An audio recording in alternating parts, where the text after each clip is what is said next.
Wonderful good evening, everyone, online, abroad, and wherever you're watching. I'm located in Germany, for example. My name is Jan Hatzig. I am an employee from Family Search, and I'm pleased and happy to be your moderator for tonight. Let me add our guest today. We have Andrea Bentschneider with us. Hi, Andrea. Good evening, hello, and to everyone around the world. So Andrea is a expert genealogist for Germany and has been already twice at RootsTech, and her Q&A sessions have been one of the most visited sessions at RootsTech. And we thought, why not try something out in the middle of the year? And if this goes well, we might do this more often and maybe from other countries as well, not only Germany. So we're trying something out, and we're wondering if this is something that also people who have German ancestry will enjoy. Andrea, maybe quickly for those who don't know you yet, would you let us know who you are and what you do and why you love genealogy so much? Absolutely, absolutely. Yes, my name is Andrea Bentschneider, and thank you, Jan, for the nice introduction. I'm located in Hamburg, Germany, so that's the north of Germany. It's a big town known for the immigration port records, where more than 5 million people left the European continent to immigrate to America. So I started and made my hobby into a profession already 19 years ago. And together with my team, we've helped many, many people from all over the world finding their German roots. Some of you may also know me from research and appearances, actually, that I've done for Who Do You Think You Are? I've also researched for Finding Your Roots, and have the pleasure of just like diving into family stories and research every day of the week, kind of. So, and it's my pleasure to be here for you tonight, or in the afternoon or morning, wherever you are, and to answer any questions. And I see there are already some questions coming in, so please just go ahead and we try to answer as many as possible. As you may understand, I will try to answer as broadly as possible, so that as many people have also get information about that. It's a little bit difficult to look up where do I find this in this church book or something. If we have the time, I'm happy to do this and to answer these questions. Otherwise, I try to keep it as broad as possible, but try to answer as many questions as possible. So now let's go ahead. Yeah, thanks, Andrea. So as you can see, for example, here's a question. Here's actually an answer by Andrea. She's Yes. looking forward to answering all the questions we have. Please feel free to use any of the comment functions on Facebook or YouTube, and just write your questions in there, and we will show the questions here, and Andrea will answer them. And I'll take this out, and Andrea, the time is yours now. Okay, wonderful. So yeah, I would say start with the first questions, please.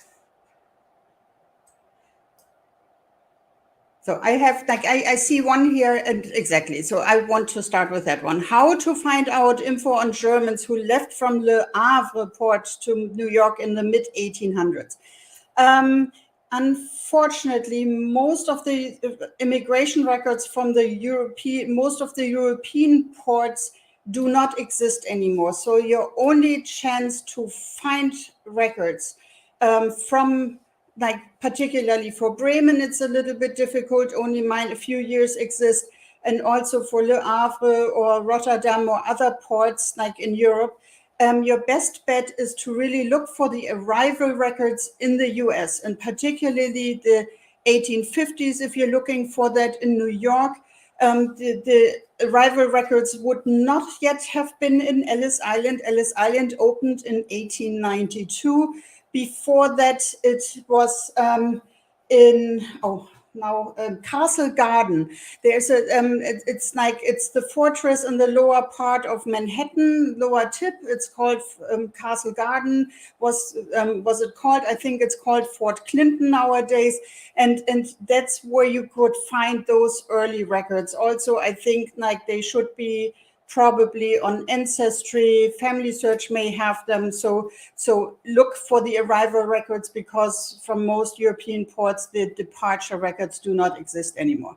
Only in Hamburg, we have the luck that we have one of the most complete still existing collection of departure records. Next question, please. Okay, how do you determine the exact last name spelling when church records are written two different ways?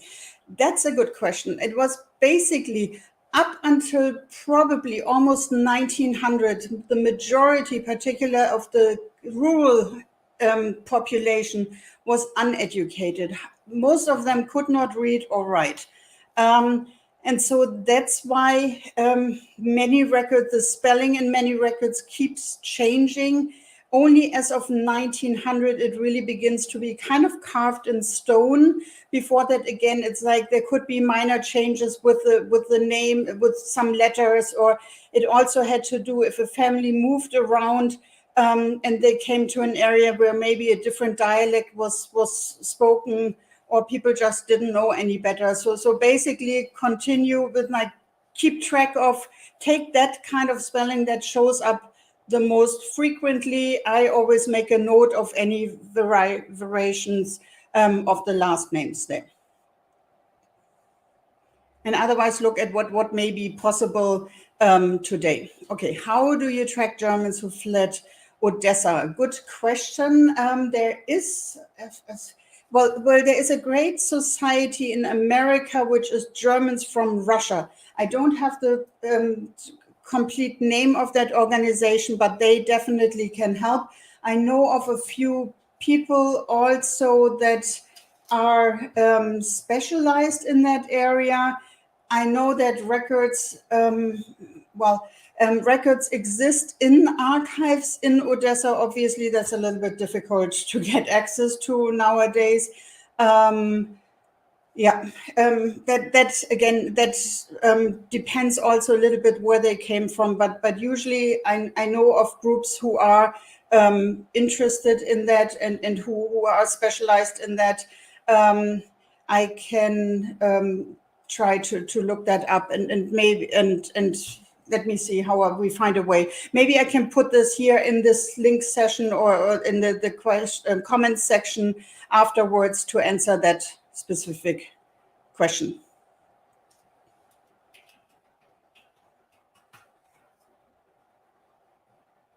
My last name is Rotkugel. It may have been changed from Rotkugel. This is unfortunately only half a question. I see the half of it is cut off. My grandparents and great-grandparents. I don't know the rest of the question. Do I see this here somewhere? No, unfortunately, it's a cut up. So I need another question. Sorry, I cannot answer this one. Hi, my ancestor Devold Hallberger translates to one who lives on Half Hill. So Half Hill is my ancestor's new name, looking for a good starting point to search this family.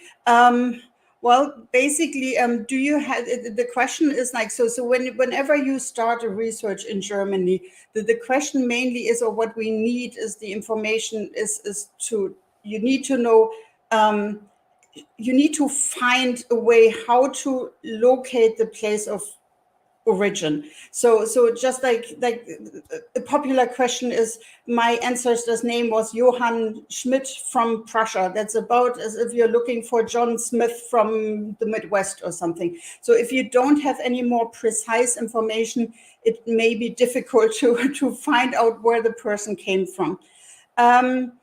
So usually if you do not have any information yet about where in Germany or former German territories your ancestors came from, the best place is always to start in the US. Do as much research there that you can do. It's like look at census records, and even if it says Hanover or Bavaria or something, that already helps limit the information. There's a great map and I hope it will be added into the comment section now.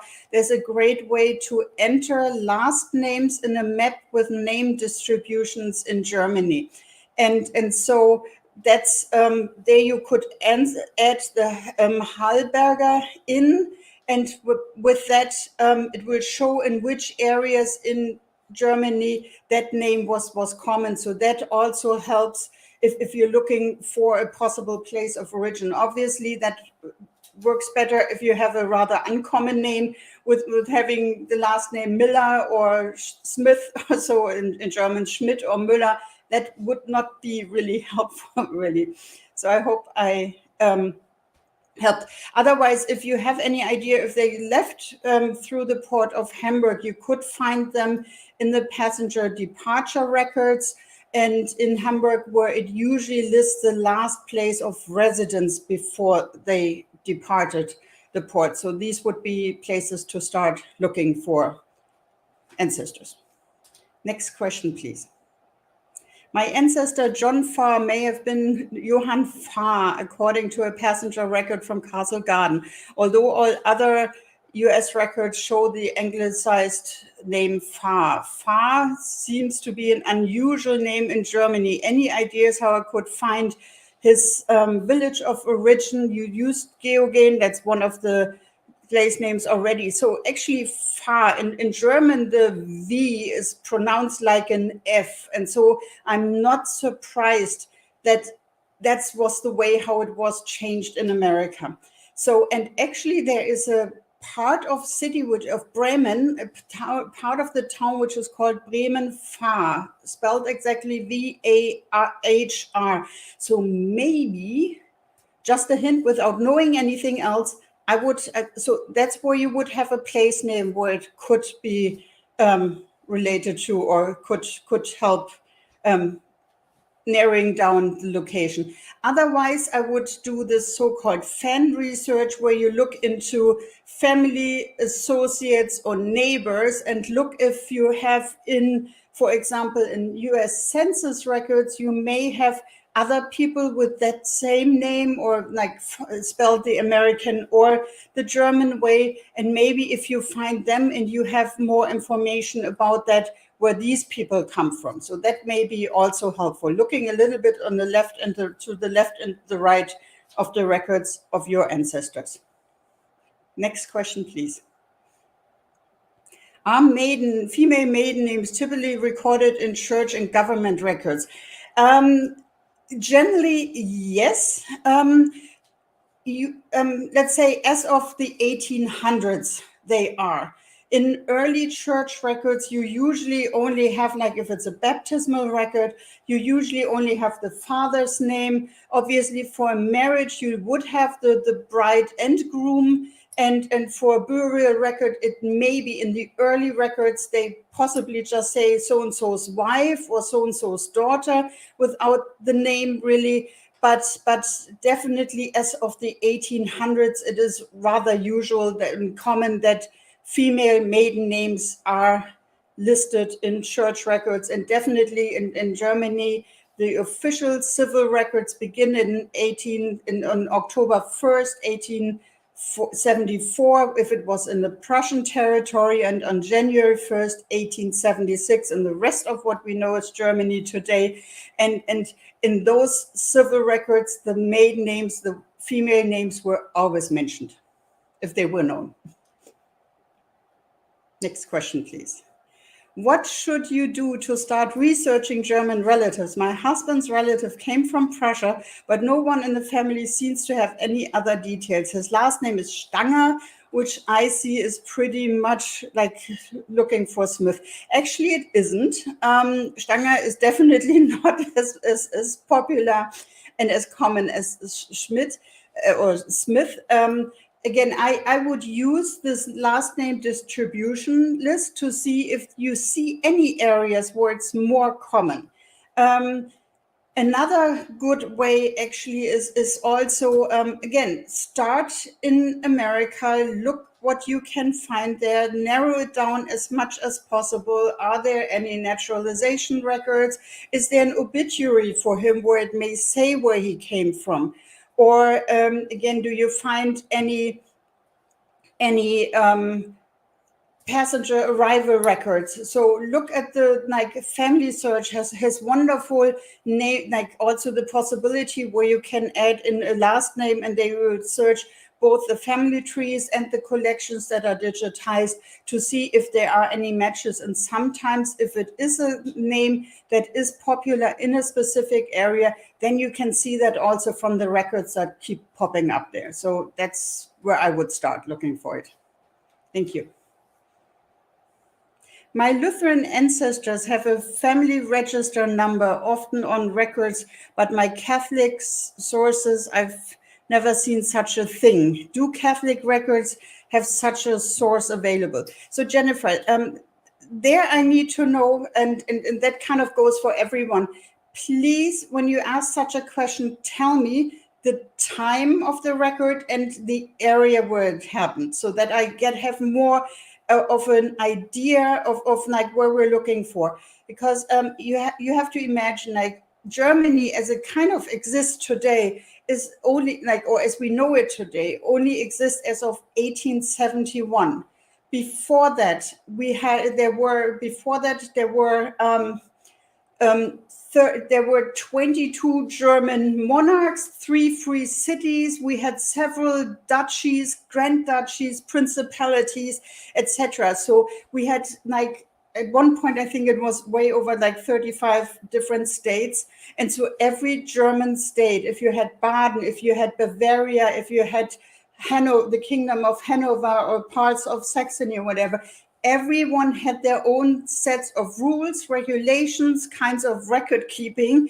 And so that's why it's for me always important to know what time are we talking, 1850s or 1900, and then also the region where you're looking for records. Because from what you say, I can only assume something, because one of the family registers were often very common among the Lutherans in Württemberg. And so they kept these family records. But again, it's I don't know if this is relating to that. So that's why I cannot answer that question. Sorry. Hello, my great-grandmother Ludwig Duffing came to the USA in the 1850s or 1860s. I would love to find the origin of the family. What would be a good place to start? Again, it's look at, you can check you have the passenger list from Hamburg. They are online on Family Search. They are online on Ancestry also. Also, MyHeritage has also immigration records. So online would be just the usual suspects, as I call them, the various pages that you can look for that. Again, it's if you have no idea, then, or if you don't find them in any of these known databases, I would try to look at also the departure records in 1850. So you could look Castle Garden or check with the records available at the National Archives in Washington, D.C. And again, try to see as much that you can find out in America, in census records, in obituaries, newspapers, etc.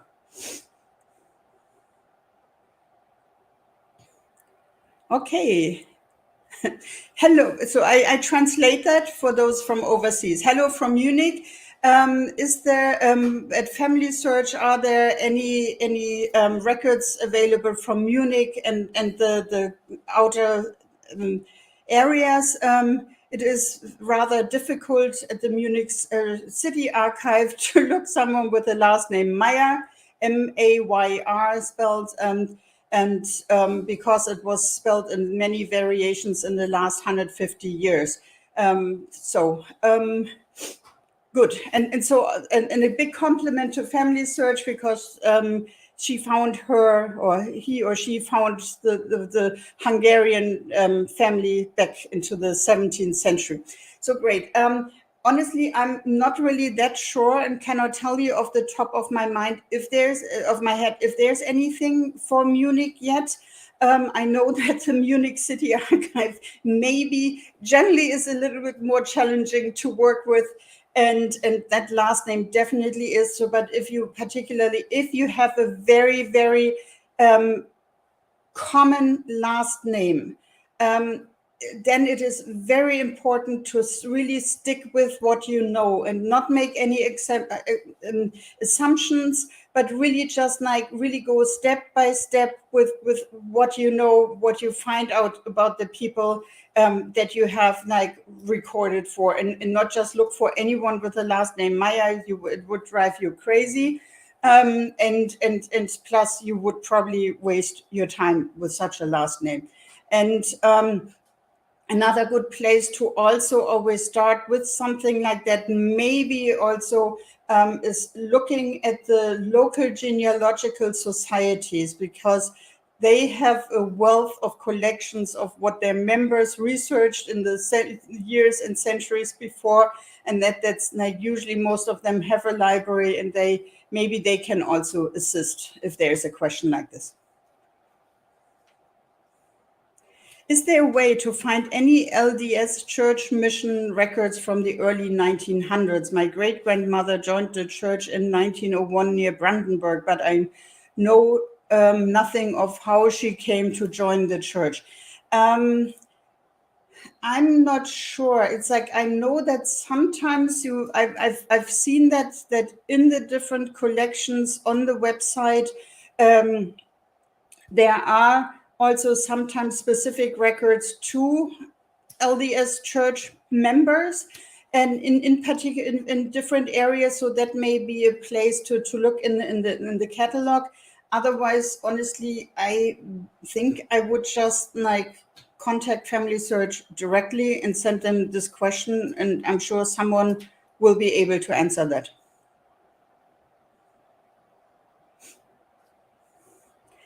I have an ancestor that is from Lonnerstadt, Bavaria, and was a master carpenter. Would there be records for this? Early 1800s. Wonderful question, great time and place information.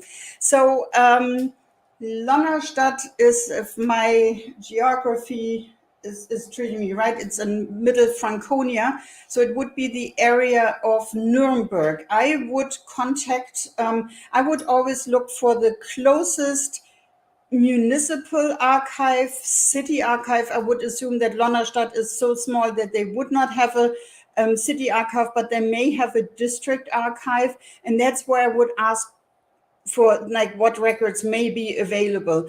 If or otherwise, then the next state archive, which would be in Nuremberg, these may be also, it may be a possibility. And if he was a master carpenter, there is a good chance that he was a member of a guild, that there may be some other records about him, his profession, maybe, it's like, so there may be a good chance, if you have the name information, that you can find something about the person. I'm relatively new to family history research. The surname Walzmann is a rather small last name in Barnsdorf, mid-1800s. The records were burnt down. Are there any other surnames that may be related? Obviously, the spelling probably with a double N or double L may be possible, but honestly, it's like I could not tell you now without looking into the internet. And I'm sorry, I don't have really the time yet with all these questions coming in. So, but that's what I would be looking for. Records are burned down. So if there is any chances, maybe there are other records. Usually the churches were also, like as of the early late 1700s, early 1800s, most of the churches were asked to keep secondary records. So which meant like they had one primary church book, the main church book, and then they always made a copy of that church book again and kept it at a different place, because so many records were lost because like churches burned down or other natural catastrophes. So with a little bit of a chance, there may be a copy of that record somewhere else. Otherwise, there may be resident lists from that area, and so there may be other ways around finding like information despite like church records not existing anymore. What is the oldest date of ship records for immigration still available? Any in the late 1700s? Yes, there are. Actually, I just returned from the IGGP, the International German Genealogy Partnership Conference in Fort Wayne, Indiana, which was just like 2 weeks ago. So I just returned last week from there. And there was a wonderful record about old departure list from, respectively, not departure list, but about the early immigration. It is a little bit difficult. It is a little bit challenging because obviously not all the records survived, but such early records do still exist. Yes.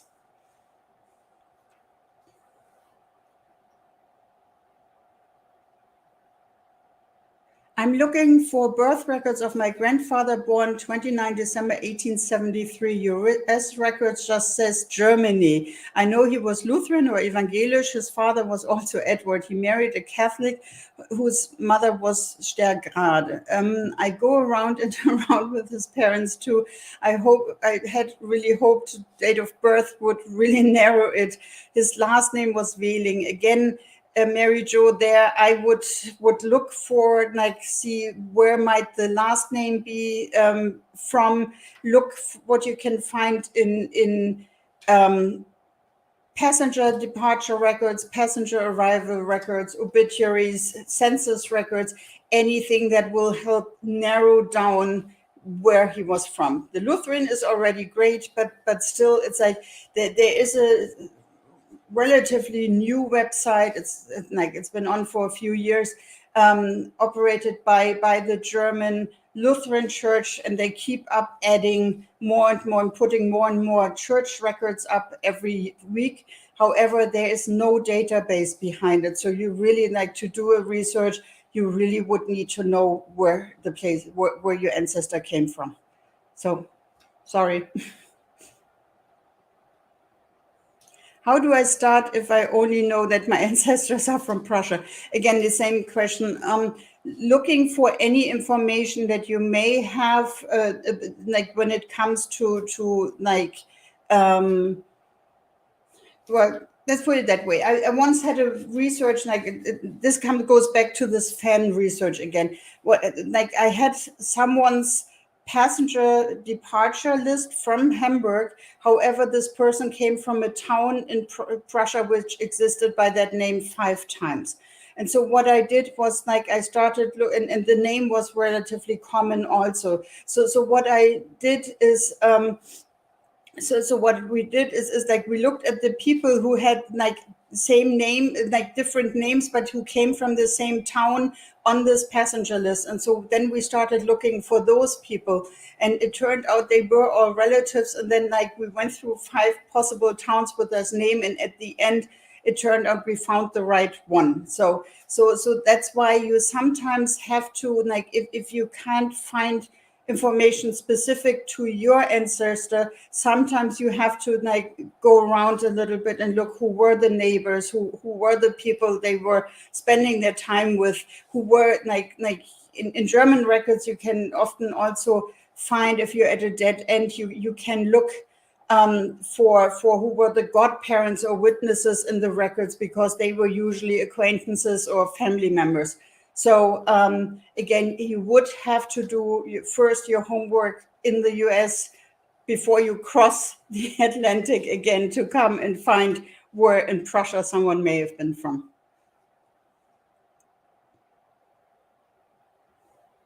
Is there a lot of German records that are available in Fort Wayne, Indiana? Is it worth the trip there? They have a wonderful library there.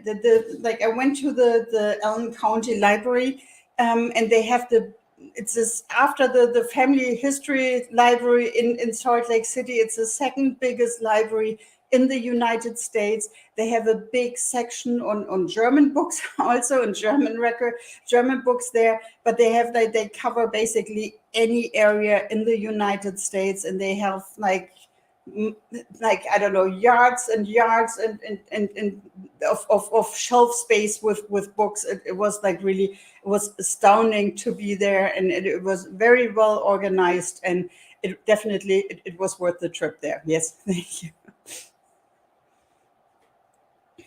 Is there something similar in Germany like the obituaries we have in the US? Okay. It depends a little bit. Well, there are like in let's say last 100 years or so, became more like maybe last 150 years. There were like sometimes people take out ads or notifications in the newspaper that someone has died. But usually it doesn't include the whole life story as you know it from the obituaries in North America. There are certain, again, one of the historic states where they have very detailed burial records where they list like, and this person was married to this, I don't know, this woman was married to this man and he died then and then and his profession was that and that, and they had the following children and then from these children they had the following grandchildren. So you have like almost like half a family tree. That's something that was very common in the northern German state of what is today Schleswig-Holstein. In those burial records in the 1800s, it's very common to have very detailed family information, but otherwise, unfortunately, not in general and not to the extent with that wealth of information that is available in American obituaries. Why would a person want or need to obtain the Prussian citizenship? Well, it is like in general, you were like by birth, you were a subject of the Prussian king, basically. So you were and you were like a resident of a place. However, if you wanted to become a citizen, you usually needed to apply for that. And just because you were born at the place, that didn't make you automatically a citizen. And usually with this application, you also had to fulfill certain rights, and you had certain and had to take care, had certain duties that came with becoming a citizen. It's like some of the points are, if you wanted to get married, that usually was coupled to you had to be a citizen. Not so much in rural areas. The citizenship usually applied more also for bigger cities. With that, you had to be willing to defend the city. That was really big after Napoleon came in the early 1800s. So citizens had to defend their cities and had to prove that they had weapons. Usually you had to have employment. You had to make enough money. You had to provide proof of your employment. You had to provide a military records that you served in the military, etc. So again, it's like if you wanted to get married, if you wanted to run a business, if you wanted to become politically active, these were some of the, in order to do that, you needed to be a citizen of whatever state you lived in at that time. And then again, it's like if you left and wanted to immigrate, you technically also had to apply for being dismissed out of this, like being a subject to like Prussian king or Mecklenburg Duke or whatever. However, since there was also always a good chance that your request may be denied for a number of reasons. So that's why many people left illegally and never officially filed for this dismissal of being a subject to whatever state they lived in. As of which age could someone immigrate by themselves without the parents? Well, basically, I've seen young men as young as 16 or so immigrate in passenger list by themselves. However, it is a little bit challenging to say because if you emigrated from a German port, you did not need to present a passport. Again, half of the people were illiterate. They didn't know really exactly when they were born. Plus, if they immigrated like young men had an interest to immigrate because they wanted to run away from being conscripted to military service. So oftentimes people changed their ages. So particularly young men in the passenger list may show up as they were actually 18, but they show up as 16 or as 25 or so. So that like no one would look for them if they were again running away from being conscripted from conscription. So it I don't know. It's like honestly, this whole immigration business, it was big business. It was just for the shipping lines. It was mainly about making the money, and they wanted to make sure that the person was allowed to enter into the United States and that they weren't like what do you call it? Like it's not that that's in Ellis Island or Castle Garden or Baltimore, wherever someone decided, no, you're not allowed to enter the States here. So that's all that the shipping lines cared for. So I'm not sure if there was really like a legal age that was necessary for someone to immigrate. With a surname like Fisher in 1730, do you have any advice for searching for Johann Michael Fisher, born about April 1701? Our only indication of geographical location was family story Württemberg. They were Lutheran. Yeah, that's a little bit challenging because these family registers in Württemberg, I think they really just begin in the early 1800s. So he wouldn't be listed in there. Fisher is difficult too. That would be something like, honestly, I cannot tell you off the top of my head. I would need to think about that a little bit. I'm sorry about this. My great-grandfather immigrated to the US. He mentioned that he was from Denmark, but if I looked up the town, it is located in Germany. Wonderful. Since, well, basically what is known nowadays that most northern states, Schleswig-Holstein used to be the Duchy of Schleswig and the Duchy of Holstein, and they had, as of the 1700s, they were under, like they agreed to have the Danish king being their one common ruler. And so that's why at times this area is said to be in Denmark and while it was actually located in Germany. So that's like, so it has to do with the constantly changing borders and constantly changing areas. Like some areas of Pomerania and in Mecklenburg were under Swedish rule at one point. You have like Alsace-Lorraine, where like the border between, or like the government changed between France and Germany several times over the centuries, but that should probably answer your question. Okay, if a woman was divorced in 1814, Seedorf, because her husband thought her no longer competent to be a wife, what would happen to her? Could she work to support herself? So I don't know where this Seedorf is, but I have like really great insights into divorces in Mecklenburg, and maybe like sometimes like things can be applied to other places too. And in Mecklenburg, it was literally so. It's like if I've seen like a lot of files about divorces in that time in the early 1800s. So if a couple decided to get divorced, they usually had to meet with a committee consistent of the pastor, the mayor, and another person in the village or city. So, and then they had to say declare why they wanted to get divorced.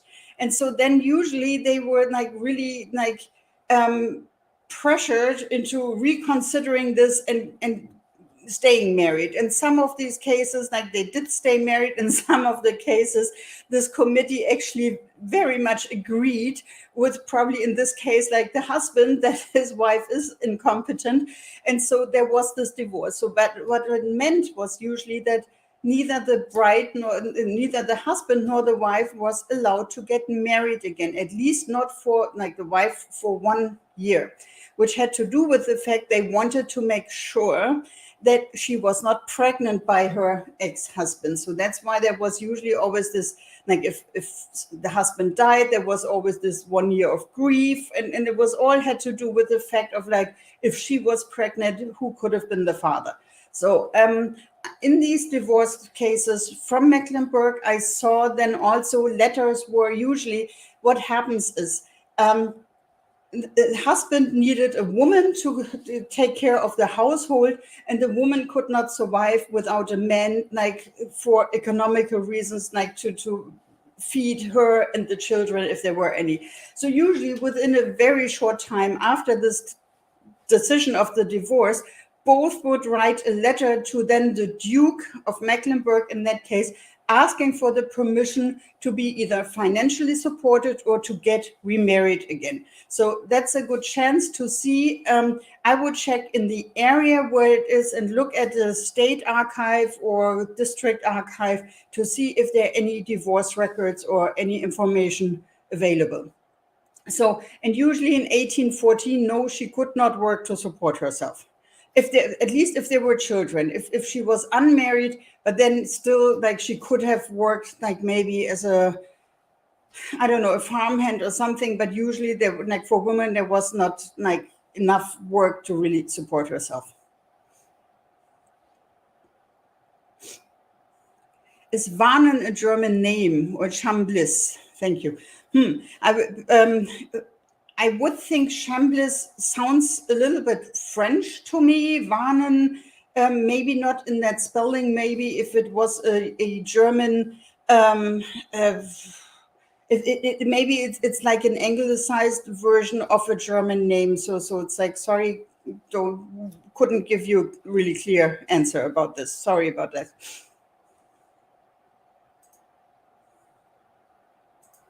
Family law says my ancestors left Germany as a stowaway. Where do I start? Okay, wonderful question. We get this a lot. Honestly, in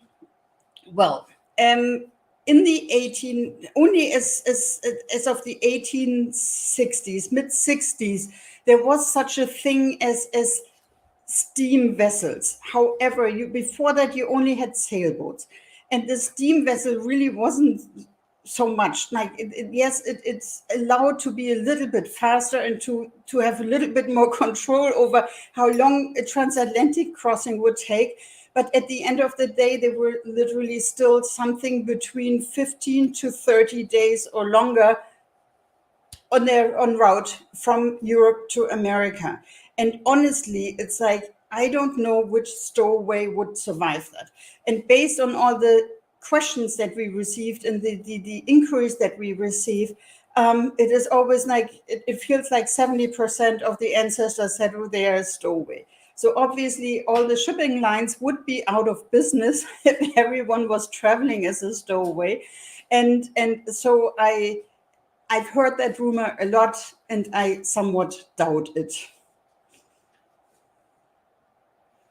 I would love to track German ancestors, but they all seem to carry the same first and last common name, so I don't know how to prove it is them. Older census records and ships records don't always have other people listed to associate with them. Yes, I know that's difficult. I guess like one would need to look on a case-by-case basis, and sometimes if you have any idea where they come from, then again, it's like sometimes the local genealogy society may be helpful, and otherwise it really has to do with how much effort do you want to put into this. And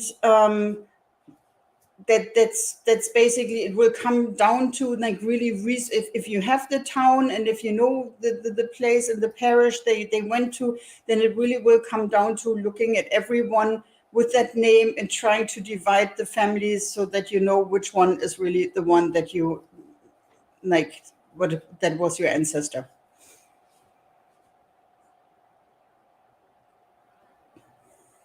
My grandparents shipped out of Germany from Hamburg around 1905 or 7. Where can I get more information?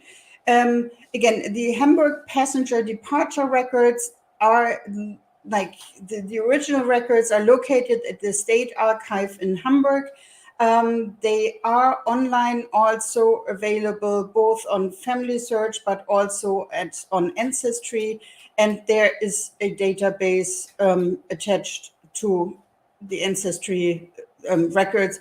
Actually, they were, the database was actually done by a project at the Hamburg State Archive in the 1990s and early 2000s. And it was a project by the Hamburg State Archive. So that is probably one of the most accurate databases on Ancestry that exists, because it was checked and double checked and triple checked. Again, and also thanks for putting in my name. It's like, again, if any of you have any questions, need assistance, I saw also, like, I always looked at the different questions that we have here. So if any of you need assistance, my team and I will be delighted to assist you. I saw a question about how do you find a professional genealogist. That is what my business is. So if you send us an email or look at the website there, you will find our contact information, and my team and I will be delighted to assist any one of you with any like really detailed help that you may need. Yeah, I just came online quickly to say we do the last couple questions now. We're almost at the end of this live session today. And yeah, so the last couple questions. Thank you. Okay, what is the best place to find records for Bremen? Bremen has a wonderful state archive, and also they do have an online finding aid.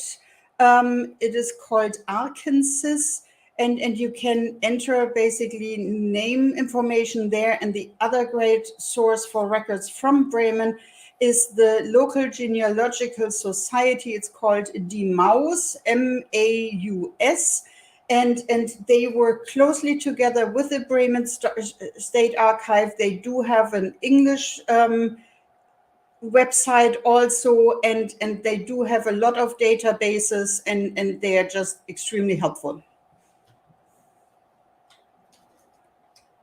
My ancestors are from Holstein, and I already found some, but they all have different last names, like Müller and Becker.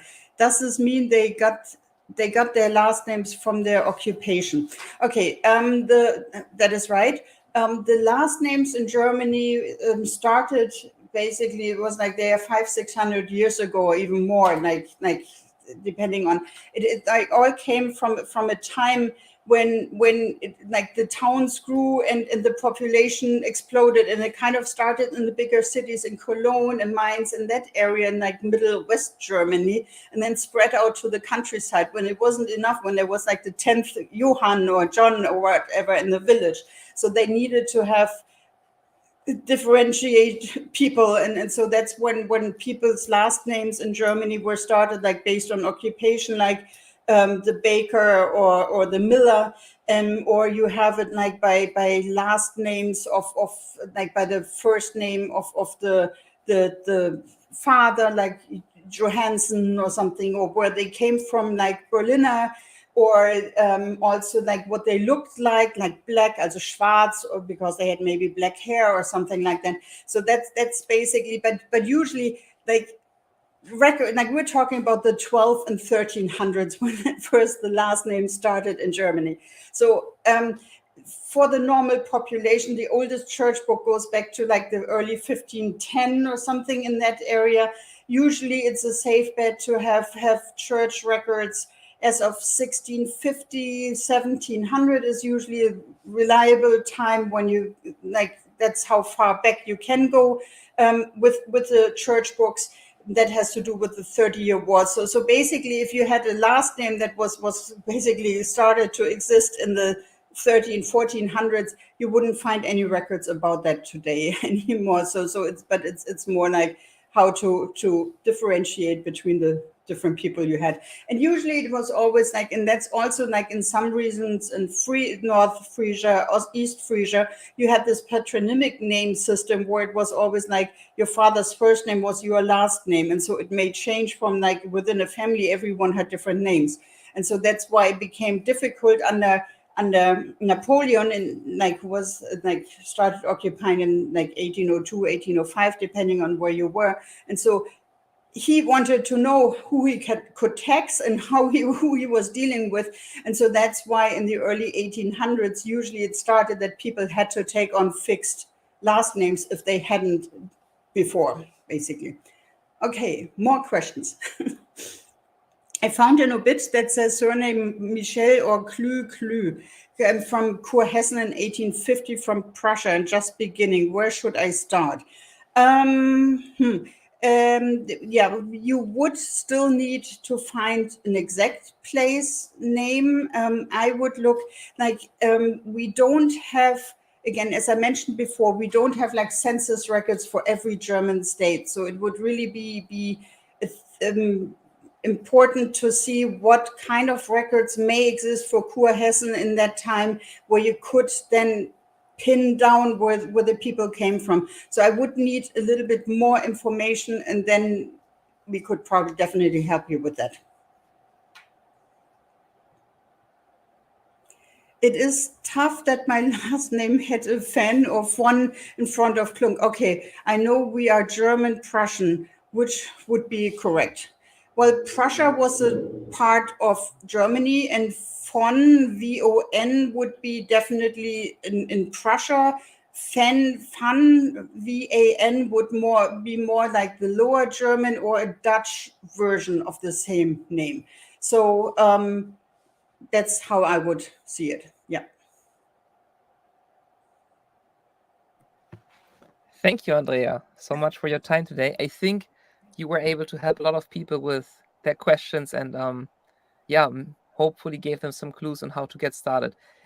As you see in the chats, we also put in the information of Andrea and her team.